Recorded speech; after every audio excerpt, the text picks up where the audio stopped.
আসসালামু আলাইকুম। ভাইজান, আপনি অনুমতি দিলে আপনার সঙ্গে একটু কথা বলতাম।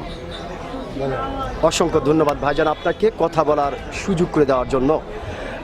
তো ভাইজান, সর্বপ্রথমে জানতে চাচ্ছি আপনি কেমন আছেন? ইনশাআল্লাহ ভালো। ইনশাল্লাহ, আলহামদুলিল্লাহ যে আল্লাহ আপনাকে ভালো রেখেছে। তবে ভাইজান, আপনার নামটা জানতে পারি? মেজবাউল। মেজবাউল, সুন্দর একটি নাম আপনার, অত্যন্ত চমৎকার একটি নাম আপনার। এবং আপনার নাম শুনে এবং আপনাকে সামনাসামনি দেখে যেটা বোঝা যাচ্ছে, আপনি অত্যন্ত একজন সাহসী মানুষ। এটা কিন্তু আপনাকে দেখেই বোঝা যাচ্ছে। তো ভাইজান, যেহেতু আপনি বাংলাদেশের একজন সচেতন নাগরিক এবং বাংলাদেশের একজন সাহসী মানুষ, সেই ক্ষেত্রে এই বিষয়টি আপনার কাছ থেকে জানতে চাচ্ছি যে আমাদের বাংলাদেশের সাবেক প্রধানমন্ত্রী শেখ হাসিনা, তিনি এখন বাংলার মাটিতে নেই, তিনি এখন ভারতের মাটিতে অবস্থান করতেছেন। তো এই বিষয়কে কেন্দ্র করে বাংলাদেশের বিভিন্ন ধরনের মানুষ বিভিন্ন ধরনের কথা বলছে।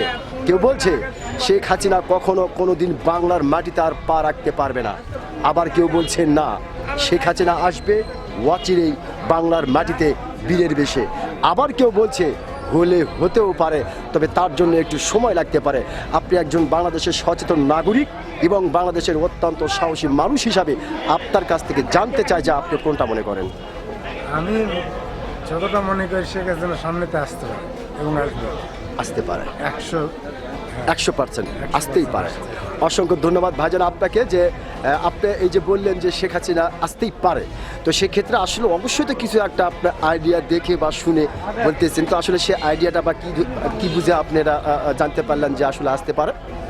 সামনে আরেক নেত্রী উনি অসুস্থ, হ্যাঁ, এই জন্যই তো মনে করেন যে ও তো সামনে নির্বাচন তো অবশ্যই হবে। হ্যাঁ, নির্বাচন হবে, হ্যাঁ। ও সেই ক্ষেত্রে তখন তো অবশ্যই আসবে, এই জন্যই তো আমি বলছি। ও আচ্ছা, অসংখ্য ধন্যবাদ আপনাকে।